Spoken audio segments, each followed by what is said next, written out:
Hello viewer, welcome to critic Kuber. இந்த வீடியோவில் நம்ம ரிவ்யூ பண்ண போகிற படம் கடைசி உலகப் போர். இது ஒரு சயின்ஸ் ஃபிக்ஷன் வார் ஃபிலிம். ஹீரோவை மட்டும் இல்லாமல் மியூசிக், லிரிக், சிங்கர், டைரக்ட் பண்ணி ப்ரொடியூஸர் பண்ணியிருக்காரு ஹிப்ஹாப் தமிழ் ஆதி அவர்கள். நட்டி நட்ராஜ் ஒரு முக்கியமான ரோல் பண்ணியிருக்காரு. அனகா ஹீரோயினாக நடிச்சிருக்காங்க. நாசர், கல்யாண் மாஸ்டர், ஹரிஷ் உத்தமன், முனிஷ்காந்த், சிங்கம் புலி, அழகம் பெருமாள், ஷாரா, இளங்கோ குமரவேல், தலைவாசல் விஜயன் மற்றும் பலர் நடிச்சிருக்காங்க. நம்ம சேனலில் ஃபஸ்ட் டைம் பார்க்குறீங்கன்னா இந்த வீடியோவை லைக் பண்ணிவிட்டு அப்படியே நம்ம சேனலை மறக்காமல் சப்ஸ்கிரைப் பண்ணிவிடுங்க. இப்போ வாங்க டீட்டெயில் ரிவ்யூக்குள்ளே போகலாம். கடைசி உலகப் போர் படத்தோட கதை என்னன்னு பார்க்கலாம். சைனா, ரஷ்யா 2 நாடுகளும் யூனியன் நேஷன்லேருந்து பிரிஞ்சு வந்து ரிப்பப்ளிக்னு புதுசாக ஒன்று ஆரம்பிக்கிறாங்க. ஒரு சில நாடுகள் சைனா கூட வணிகம் எதிர்காலத்தை கணக்கில் வச்சு சைனா கூட விட்டு போகிறாங்க. அதாவது ரிப்பப்ளிக்கில் ஜாயின் பண்ணுறாங்க. யாரெல்லாம் எங்களுக்கு ஆதரவு கொடுக்காம இருக்கீங்களோ அந்த நாடுகளை மேலே நாங்கள் போர் தொடுக்க போகிறோம்னு அறிவிக்கிறாங்க. இந்தியா இது வரைக்கும் ரிப்பப்ளிக்லேயே ஜாயின் பண்ணலை. அதனால ரிப்பப்ளிக் நாங்கள் இந்தியா மேலே போர் தொடுக்க போகிறோம்னு அறிவிக்கிறாங்க. தமிழ்நாட்டில் தான் ஃபஸ்ட்டு அடிக்கிறாங்க. சித்திரவதை பண்ணி டார்ச்சர் பண்ணி சின்ன பசங்க பெண்கள்னு பார்க்காம பல பேரை கொண்டு குவிக்கிறாங்க.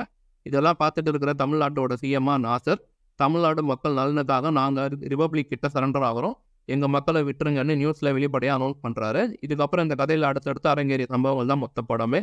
தமிழில் இந்த மாதிரி ஒரு போர் அடிப்படையாக வச்சு அவ்வளோ படங்கள் வர்றதில்லை. ஏன்னா சாதாரணமாக எடுக்க முடியாது. நிறைய எஃபர்ட் போடணும். டெக்னிக்கலாக அப்பீலிங்காக அதை ஸ்க்ரீனில் கொண்டு வரது அவ்வளோ ஈஸி கிடையாது. அதை சிறப்பாக விசுவாசத்தில் கொண்டு வந்து ஒரு நல்ல முயற்சி செஞ்சிருக்காரு ஹிப்ஹாப் தமிழ் ஆதி அவர்கள். அதுக்கு அவரை பாராட்டி ஆகணும். கடைசி உலகப் போர் படத்தோட பாசிட்டிவ் என்னன்னு பார்க்கலாம். விஎஃப்எக்ஸ் சிறப்பாக பண்ணியிருக்காங்க. சென்னையில் குண்டு வெடிக்கிற சீன்ஸ், பில்டிங்கில் பாம்பு வெடிக்கிற சீன்ஸ், மொத்த சென்னையுமே வெடிச்சு தரமட்டமாகிற சீன்ஸ்லாம் விஷுவலாக சூப்பராக எக்ஸிக்யூட் பண்ணியிருக்காங்க. அர்ஜுன் ராஜாவோட விஷுவல்ஸ் பிரமாதமாக இருக்குது. குறிப்பாக ஆக்ஷன் சீன்ஸ், காட்டுக்குள்ளே நடக்கிற சீன்ஸ், பாடல் காட்சிகள் செம்ம கிராண்டாக இருக்குது விஷுவல்ஸ்லாம் பார்த்தா.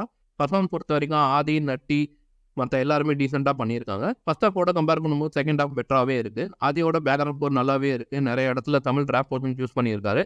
பாம்பே ஸ்டிக் சாங் பல இடத்துல வருது. ஷாராவோட ஒரு சில காமெடிஸ் ஒர்க் அவுட் ஆகி இருக்குது. அதுதான் நெகட்டிவ்ஸ்னு பார்த்தீங்கன்னா ஸ்க்ரீன் பிளே கொஞ்சம் லேகிங்காக இருக்குது. உலக அரசியல் பேசுகிற கதையில் ஒரு நாட்டில் டிஃபென்ஸ் ஆர்மியில் எவ்வளோ பவர்ஃபுல்லாக இருக்கும். சும்மா ஈஸியாக ஒரு நாட்டில் போய் நம்ம போர் தொடுக்க முடியாது. சில சீன்ஸில் லாஜிக்கே இல்லை, நம்பகத்தன்மை சுத்தமாக இல்லை. இன்னும் ஸ்ட்ராங்காக ஃபோர்ஸாக காமிச்சிருக்கலாம்னு தோணுச்சு. பணக்காரன் ஏதை ஹை கிளாஸ் லோ கிளாஸ் இதெல்லாம் பணம் இருக்கிற வரைக்கும் தான். உலகம் அழிகிற காலத்தில் யார்கிட்டையும் பணம் இருக்காது. நம்ம எல்லாரும் சாதாரண மனுஷங்கள் தான். மனிதன் தான் கடைசியாக ஜெயிக்கணும்னு அழுத்தமாக சொல்லியிருக்காரு. அந்த மெசேஜ் எனக்கு பிடிச்சிருந்தது. பட் இந்த மெசேஜை கன்வே பண்ண விதம் கன்வின்சிங்காக இல்லை. இன்னும் பெட்டராக சொல்லியிருக்கலாம். கேரக்டரைசேஷன் பொறுத்த வரைக்கும் ஆதி, நட்டி தவிர வேறு எந்த கேரக்டர்ஸும் ஸ்ட்ராங்காக இல்லை. கதையை டிஃப்ரெண்ட்டாக யோசிச்ச இவங்க திரைக்கதையில் இன்னும் கான்சன்ட்ரேட் பண்ணியிருந்தால் வேறு மாதிரி ஒரு படமாக வந்திருக்கும். ஓவரால் இந்த படம் ஒரு பிலோ ஆவரேஜ் படம். ஒன் டைம் டீசன்ட் வாட்ச் இந்த படம். Critic Kuber rating 3 out of 5.